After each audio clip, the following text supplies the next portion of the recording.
Meus pais são educadores físicos e me incentivaram a mexer com o corpo desde que eu me conheço por gente.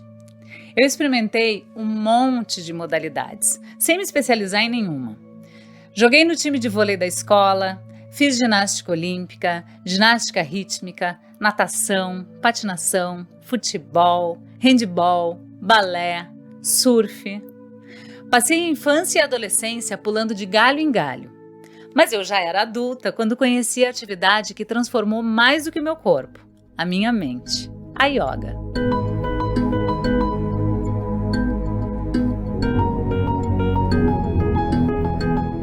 Famosa apresentadora de TV, bonita por natureza e capa de revista desde seus 14 anos, Fernanda Lima descobriu o sucesso quando ainda era uma menina. Mas foi ao amadurecer que conseguiu encontrar a real beleza da sua felicidade através da yoga. Conheça a história de autoconhecimento, resiliência e, acima de tudo, conexão entre corpo e mente de Fernanda Lima. Ouça, no final do episódio, as reflexões do rabino Michel Schlesinger para te ajudar a se conectar com a história e com você mesmo. Eu sou Geise Diniz e esse é o podcast Plenai. Ouça e reconecte-se. No começo da década de 90, todas as meninas queriam ser modelo. Eu não.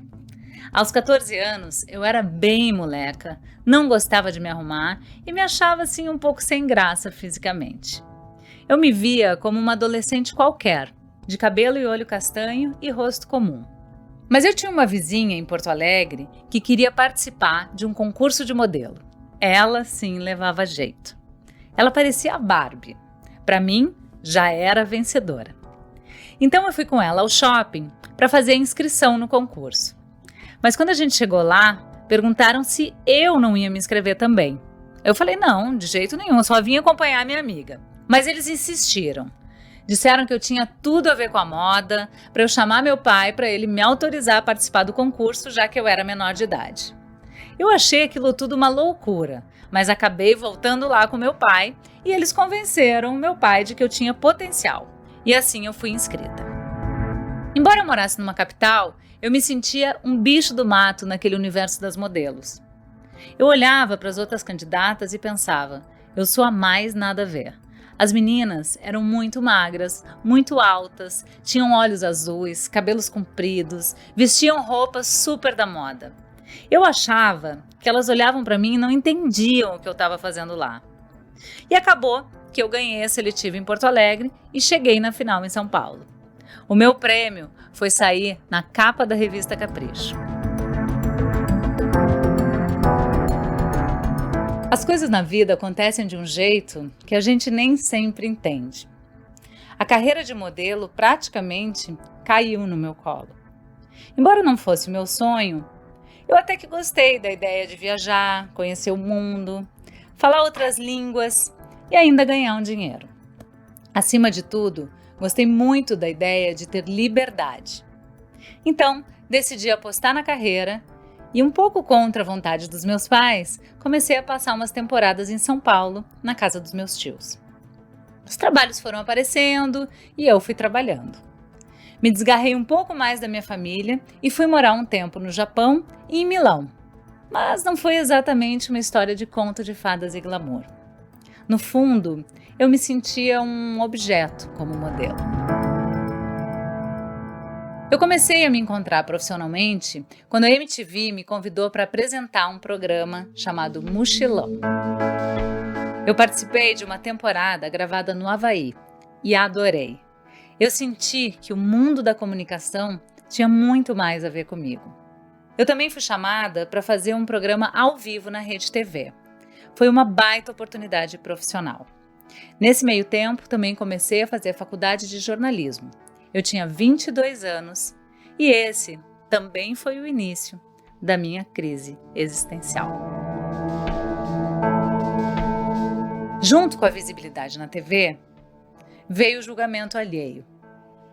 Diziam que eu não era boa o suficiente, que eu precisava me esforçar mais, que o meu sotaque me atrapalhava.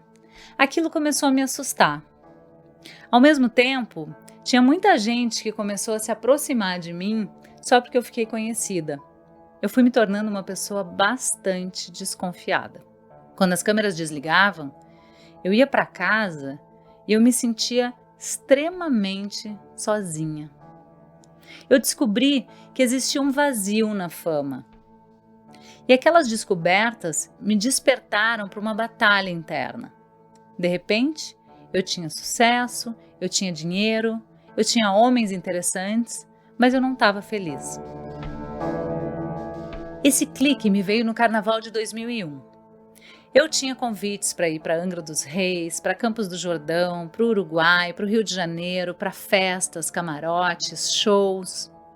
Mas no fundo, eu não queria fazer nada daquilo. Eu não queria estar com nenhuma das pessoas que me convidaram para passear. Eu queria era ficar sozinha, em silêncio. Eu não entendia por que eu não tinha vontade de participar daquele mundo de badalação. Afinal, quantas meninas não gostariam de estar no meu lugar?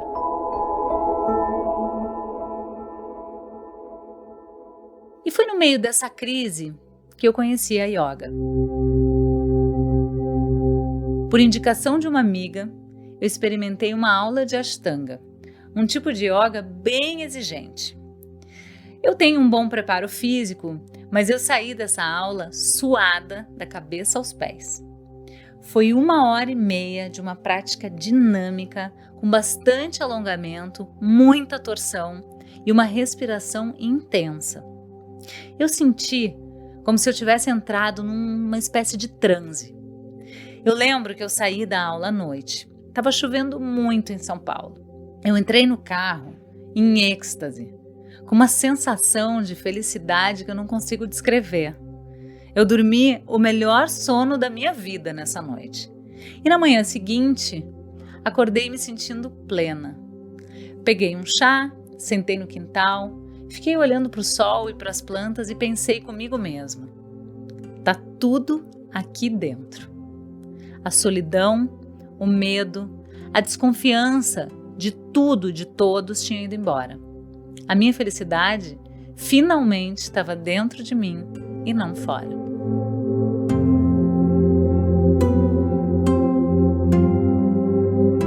Assim, decidi recusar todos os convites para as viagens do carnaval. Segui a minha intuição e fui passar 10 dias num retiro de silêncio na Serra da Cantareira, em São Paulo. A gente dormia às 9 horas da noite e acordava às 4 da manhã. Praticava yoga, meditava e seguia uma dieta vegetariana. A parte mais difícil era não poder fazer contato visual com ninguém. Eu não entendi essa restrição no início. Conforme eu fui vivendo a experiência, eu compreendi que o olhar, o diálogo e a cumplicidade também são ferramentas para a gente se sentir amada e aceita. Sem o contato visual, eu era obrigada a olhar para mim e esquecer a aprovação alheia.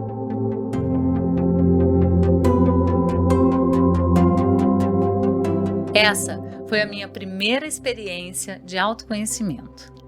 Naquele ambiente de paz e tranquilidade, eu me senti normal e em paz. Parece que virou uma chave dentro de mim. Dali em diante, a minha vida floresceu. Eu acredito que muitas pessoas tenham essa epifania a partir de uma experiência religiosa. Como eu nunca pratiquei a religião, para mim foi uma descoberta que veio com a yoga. Eu entendi que Natal, Réveillon e Carnaval são só recortes culturais do tempo. Eu não precisava estar em lugares especiais com pessoas diferentes para me sentir bem.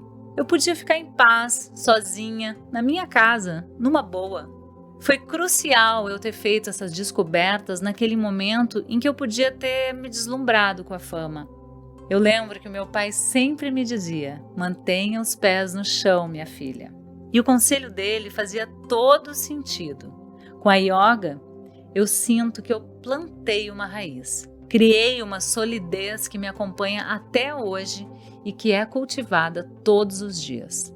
Eu me aprofundei na prática dos asanas, que é o nome das posturas, e deixei de comer carne.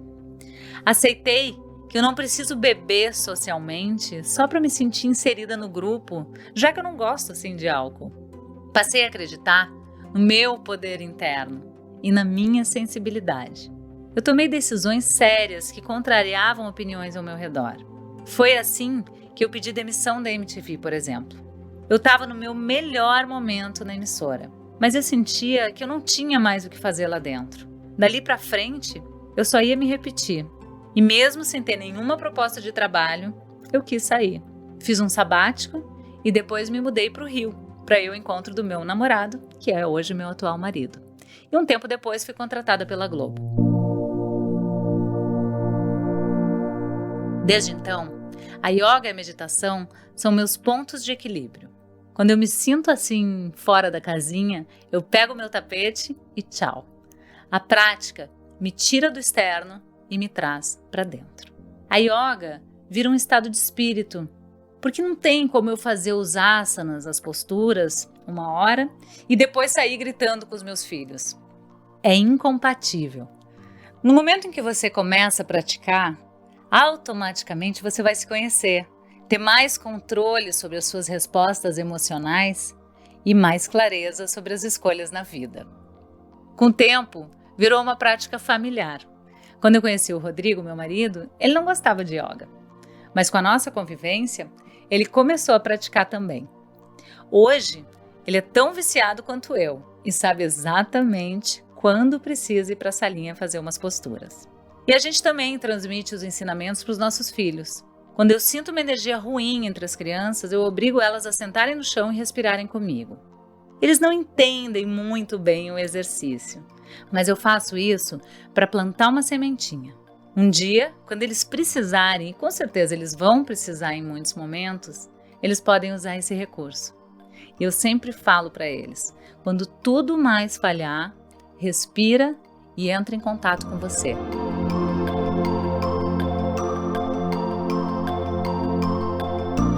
Eu também tento passar esse conhecimento pelo meu Instagram. Como o Ashtanga é difícil para quem não tem hábitos corporais, eu resolvi postar vídeos ajudando as pessoas a fazerem exercícios de respiração.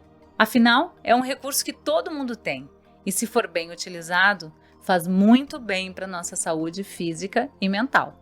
O nosso modo de viver, com a cabeça enlouquecida, buscando recompensa no prazer material e no consumo, é um caminho que no fim não traz nenhuma paz interna e que está levando o planeta à destruição. A gente precisa parar para refletir sobre isso.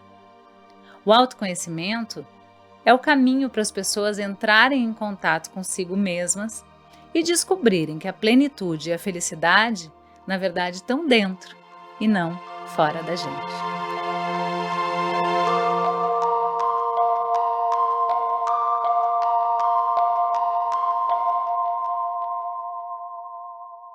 A sociedade de aparências sempre existiu. Antigamente, as pessoas deviam colocar as melhores joias, roupas e perucas para se exibir na corte do rei. Quem olhava de fora provavelmente achava que os membros da nobreza eram felizes. Mal sabiam o que acontecia na vida privada de cada um deles. Essa dinâmica está ainda mais potente hoje, por conta das redes sociais. Mas a verdade é que ninguém é feliz pelo que tem ou aparenta ser, e sim pelo que é. A Fernanda Lima só encontrou a felicidade quando olhou para dentro de si mesma.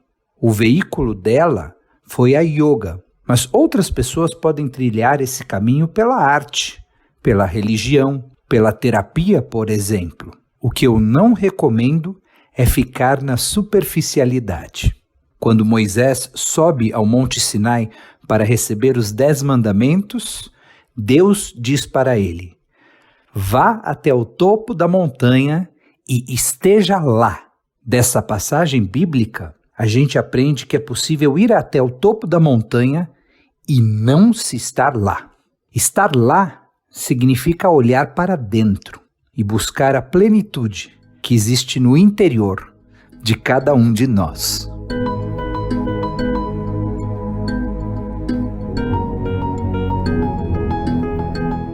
Nossas histórias não acabam por aqui. Confira mais dos nossos conteúdos em plenai.com e em nosso perfil no Instagram, @portalplenai.